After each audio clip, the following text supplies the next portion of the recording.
সেনাবাহিনীর পুঞ্চের সুরানকোটের জঙ্গলে জঙ্গিদের আস্তানা ধ্বংস করে দেওয়া হয়েছে। 5টি আইইডি এবং অন্যান্য জিনিসপত্র উদ্ধার হয়েছে সেনাদের তরফ থেকে। যে খবর পাওয়া যাচ্ছে, জঙ্গলের মধ্যে লুকিয়ে তৈরি করা হয়েছিল জঙ্গির ডেরা। জঙ্গিদের ডেরা থেকে যোগাযোগ যন্ত্র উদ্ধার হয়েছে সেনার তরফ থেকে। বড় কোনো ষড়যন্ত্র চলছিল কি, এই প্রশ্ন এই মুহূর্তে সামনে আসছে। পেহেলগাঁও আবহে লাগাতার অ্যাটাক ভারতীয় সেনার। পুঞ্চের সুরানকোটের জঙ্গলে জঙ্গিদের আস্তানা ধ্বংস। এই আপডেট নিয়ে নেব এই ঘটনা সম্পর্কে আরো আমরা। রাজীব চক্রবর্তীর থেকে আমাদের প্রতিনিধি সরাসরি রয়েছেন আমাদের সঙ্গে। রাজীব, লাগাতার অল আউট অ্যাটাক করা হচ্ছে ভারতীয় সেনার তরফ থেকে। পুঞ্চের সুরানকোটের জঙ্গলে জঙ্গিদের আস্তানা ধ্বংস করা হয়েছে। কি আপডেট রয়েছে এখনো পর্যন্ত সেনাবাহিনীর তরফ থেকে, কি জানা যাচ্ছে? দেখো, পহেলগাঁও হামলার পর থেকে আমরা দেখেছি জম্মু কাশ্মীরে এবার ভারতীয় সেনা এবং জম্মু কাশ্মীর পুলিশ নতুন একটি পন্থা অবলম্বন করেছে। তা হলো জঙ্গিদের ডেরা গুঁড়িয়ে দেওয়া, জঙ্গিদের আস্তানা, তাদের বাড়ি, যারা চিহ্নিত এবং নথিভুক্ত জঙ্গি বলা যেতে পারে, যারা পলাতক জঙ্গি, তাদের বাড়ি ঘর, তাদের আস্তানা গুঁড়িয়ে দেওয়া। এরকম প্রক্রিয়া কিন্তু চলছিল লাগাতার, বেশ কিছুদিন ধরে চলছে। এবং যে কথা তুমি বলছো পুঞ্চের সুরানকোটে, সেখানে দেখা গিয়েছে জঙ্গিদের যে ডেরা ছিল সেই ডেরা কিন্তু আইডি বিস্ফোরণ ঘটিয়ে উড়িয়ে দেওয়া হয়েছে। বড় সড় সাফল্য, তার কারণ জঙ্গি ডেরা শুধু কিন্তু পাকিস্তানেই নেই, আমাদের সীমান্তের ওপারে পাক মদতপুষ্ট জঙ্গিরা এপারে এসে অনেক জায়গায় তারা ডেরা বেঁধেছে।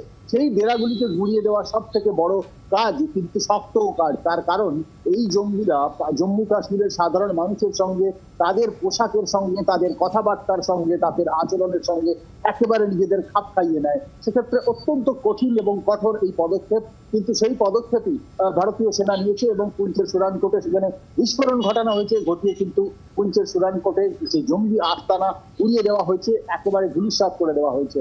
এরকম একটি আবহ যখন তৈরি হয়েছে, তোমাকে জানিয়ে রাখি, পাকিস্তানের তরফ থেকে কিন্তু লাগাতার আজকে গত রাতে, অর্থাৎ 4 তারিখ এবং 5 তারিখের যে রাত, তাতে 10 দিন পর্যন্ত লাগাতার 10 দিন তারা যুদ্ধ বিরতি যে চুক্তি, সেই যুদ্ধ বিরতি চুক্তি তারা লঙ্ঘন করেছে পাক সেনা। এবং লাগাতার পাকিস্তান সেনা তারা গুলি চালিয়ে চলেছে।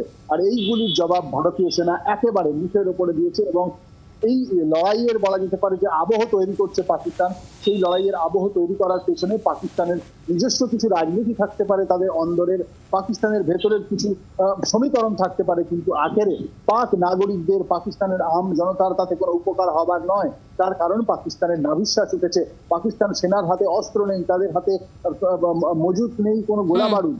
এবং এই পৃথিবীতে পাকিস্তান তারা একেবারে উস্কানি দিয়ে চলেছে ভারতকে। এবং তোমাকে জানিয়ে রাখি, ইতিমধ্যেই ভারত পাকিস্তানের আকাশপথ, অর্থাৎ পাকিস্তানের বিমানের জন্য আকাশপথ ভারতের বন্ধ করেছে এবং নৌপথ অর্থাৎ নদীপথও বন্ধ করে দিয়েছে।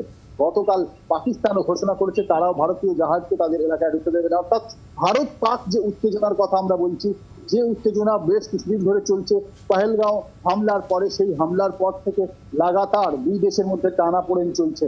আর এই টানাপোড়েন যখন চলছে, তখন রাষ্ট্রসংঘ, জাতিসংঘ তারা একটি বৈঠকের আয়োজন করেছে, যেখানে তারা কথা বলবে দুই দেশের সঙ্গে, ভারতের সঙ্গে, পাকিস্তানের সঙ্গে। আমরা জানি যে রাষ্ট্রসংঘের যে সুরক্ষা কমিটি, যে অর্থাৎ সুরক্ষা বিষয়ক যে কমিটি রয়েছে, তার সদস্য হয়েছে পাকিস্তানও।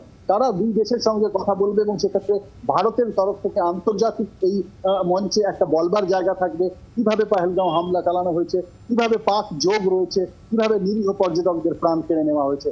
পাকিস্তানের তরফ থেকেও তারা বলতে পারে কিভাবে তারা ভারতের সিন্ধু জল চুক্তি বাতিল করা, ভারতীয় বা পাকিস্তানি নাগরিকদের ভিসা বাতিল করা থেকে শুরু করে একাধিক যেভাবে বাধা তৈরি করা হয়েছে, সেগুলো তারা তুলে ধরবে। এক্ষেত্রে ভারতের জন্য অত্যন্ত ভালো একটি জায়গা। তার কারণ এই যে রাষ্ট্রসংঘের যে সুরক্ষা বিষয়ক যে পরিষদ, সুরক্ষা পরিষদ, তার বৈঠকে সে দুই দেশের প্রতিনিধিরা যারা যখন কথা বলবেন, তখন এক্ষেত্রে আন্তর্জাতিক মহলে ভারত আরো একবার তাদের অবস্থান তুলে ধরতে পারবে। বাংলার আওয়াজ, বাঙালির আবেগ, জি 24 ঘন্টা।